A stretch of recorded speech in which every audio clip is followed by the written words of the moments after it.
اعوذ باللہ من الشیطان الرجیم بسم اللہ الرحمن الرحیم۔ اب آ گئی وہ آیت کہ جس سے استدلال کیا گیا ہے کہ ایمان بالرسالت نجات کے لیے ضروری نہیں ہے۔ ان الذین آمنوا والذین ہادوا والنصارى والصابئین من آمن باللہ والیوم الآخر وعمل صالحا فلہم اجرہم عند ربہم ولا خوف علیہم ولا ہم یحزنون۔ یقیناً جو لوگ ایمان لائے، اور اس سے مراد ہے جو ایمان لائے حضور پر، محمد پر صلی اللہ علیہ وسلم، والذین ہادوا، اور جو یہودی ہو گئے، والنصارى، اور نصرانی، والصابئین، اور صابی وہ لوگ تھے عراق کے علاقے میں رہتے تھے جو کہتے تھے کہ ہم دین ابراہیمی پر ہیں، لیکن ان کے ہاں بھی بہت کچھ بگڑ گیا تھا۔ جیسے حضرت ابراہیم کی نسل، حضرت اسماعیل کی نسل بگڑ گئی تھی، تو اس طرح وہ بھی بگڑ گئے تھے۔ ستارہ پرستی زیادہ تر ان کے ہاں تھی۔ من آمن باللہ والیوم الآخر، جو کوئی بھی ایمان لایا اللہ پر اور یوم آخر پر، وعمل صالحا، اور اس نے عمل کیے اچھے، فلہم اجرہم عند ربہم، تو ان کے لیے محفوظ ہے ان کا اجر ان کے رب کے پاس، ولا خوف علیہم ولا ہم یحزنون، اور نہ ان پر کوئی خوف ہوگا اور نہ وہ کسی حزن سے دوچار ہوں گے۔ ظاہر الفاظ کے اعتبار سے دیکھیے کہ یہاں ایمان بالرسالت کا ذکر نہیں ہے۔ ویسے تو اگر کوئی اس سے یہ غلط استدلال کرتا ہے تو اس کا پہلا جو اصولی جواب ہے وہ تو یہ ہے کہ ایسی حدیثیں بھی موجود ہیں، من قال لا الہ الا اللہ دخل الجنہ، تو اس کے کیا معنی ہے؟ صرف کہنے سے جنت میں داخل ہو جائیں گے، کسی عمل کی ضرورت نہیں؟ جواب یہ دیا جائے گا پورے قرآن کو سامنے رکھو، پورے حدیث کے ذخیرے کو سامنے رکھو، کسی ایک جگہ سے کوئی ایک نتیجہ نکال لینا وہ صحیح نہیں۔ لیکن اس کے علاوہ وہ اصول جو میں بیان کر چکا ہوں کہ یہ سلسلہ شروع کہاں سے ہوا ہے، 5واں رکوع، وَآمِنُوا بِمَا أَنزَلْتُ مُصَدِّقًا لِمَا مَعَكُمْ وَلَا تَكُونُوا أَوَّلَ كَافِرٍ بِهِ۔ انہیں ایمان کی زوردار دعوت سے تو یہ ساری بات شروع ہوئی ہے۔ اب فصاحت اور بلاغت کا یہ تقاضا ہے کہ بار بار اس کو دہرایا نہ جائے، وہ بات انڈرسٹوڈ رہے گی، مقدر رہے گی، سمجھی جائے گی کہ ہر جگہ پر وہ موجود ہے، اس لیے کہ ساری گفتگو ہو رہی ہے اسی کے حوالے سے۔ وَآمِنُوا بِمَا أَنزَلْتُ مُصَدِّقًا لِمَا مَعَكُمْ وَلَا تَكُونُوا أَوَّلَ كَافِرٍ بِهِ وَلَا تَشْتَرُوا بِآيَاتِي ثَمَنًا قَلِيلًا وَإِيَّايَ فَاتَّقُونِ۔ اس حوالے سے یوں سمجھیے اب اس آیت کو کہ یہاں پر کچھ الفاظ محذوف مانے جائیں گے۔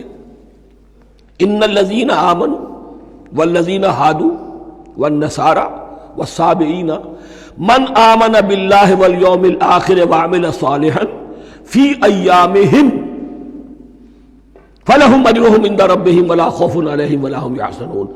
ہر دور میں جبکہ ابھی حضرت عیسیٰ نہیں آئے تھے تو جو بھی یہودی تھے اس وقت تک، حضرت موسیٰ کے ماننے والے، وہ جو بھی اللہ پر ایمان رکھتے تھے اور نیک عمل کرتے تھے، آخرت کو مانتے تھے، ان کی نجات ہو جائے گی۔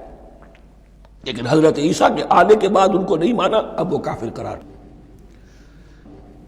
لیکن اب حضرت عیسیٰ کے آنے کے بعد جب تک حضور نہیں آئے جو بھی مانتا ہے، لیکن یہ کہ شرط یہی ہوگی کہ اپنے اپنے زمانے میں، اصل میں نفی جس بات کی جا رہی ہے وہ یہ ہے کہ یہ نہ سمجھو کہ کسی گروہ میں ہونے سے نجات ہوتی ہے۔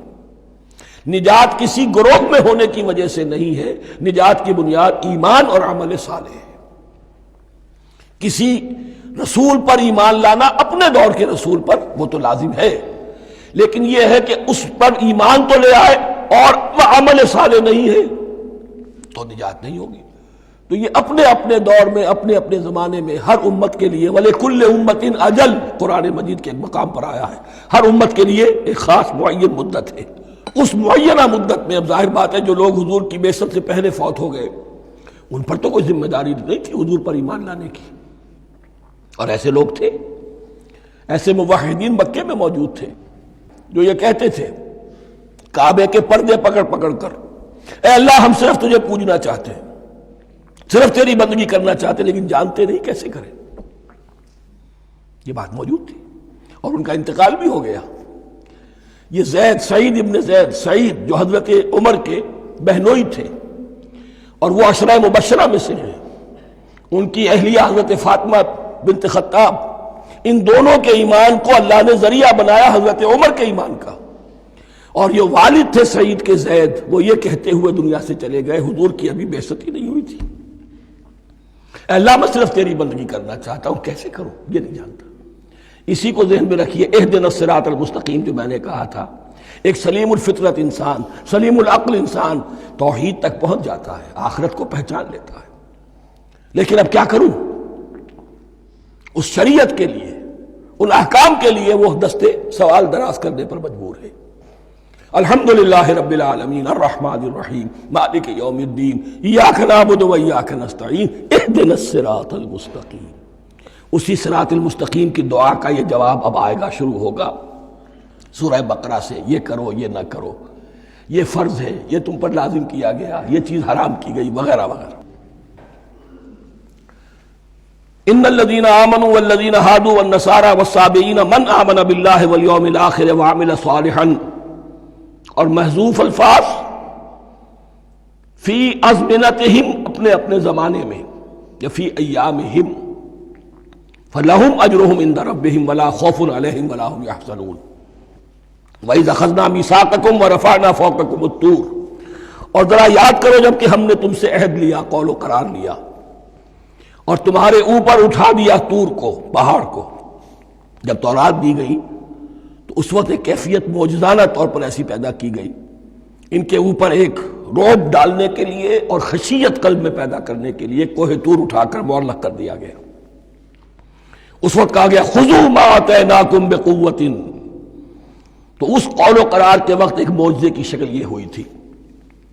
وَإِذْ أَخَذْنَا مِيثَاقَكُمْ وَرَفَعْنَا فَوْقَكُمُ الطُّورَ خُذُوا مَا آتَيْنَاكُمْ بِقُوَّةٍ وَاذْكُرُوا مَا فِيهِ لَعَلَّكُمْ تَتَّقُونَ، پکڑو اس کو مضبوطی کے ساتھ جو ہم نے تمہیں دیا ہے، اس حدیث، اس کتاب کو، تورات کو، اس شریعت کو، ان احکام کو۔ وَاذْكُرُوا مَا فِيهِ، اور یاد رکھو اسے جو کچھ کہ اس میں ہے، لَعَلَّكُمْ تَتَّقُونَ، تاکہ تم بچ سکو۔ ثُمَّ تَوَلَّيْتُم مِّن بَعْدِ ذَلِكَ، پھر تم نے روگردانی کی اس کے بعد، اس میثاق کو توڑا، میثاق الست کو توڑا تھا، اور دوسرے یہ میثاق شریعت جو تم سے لیا گیا اس کو بھی توڑا۔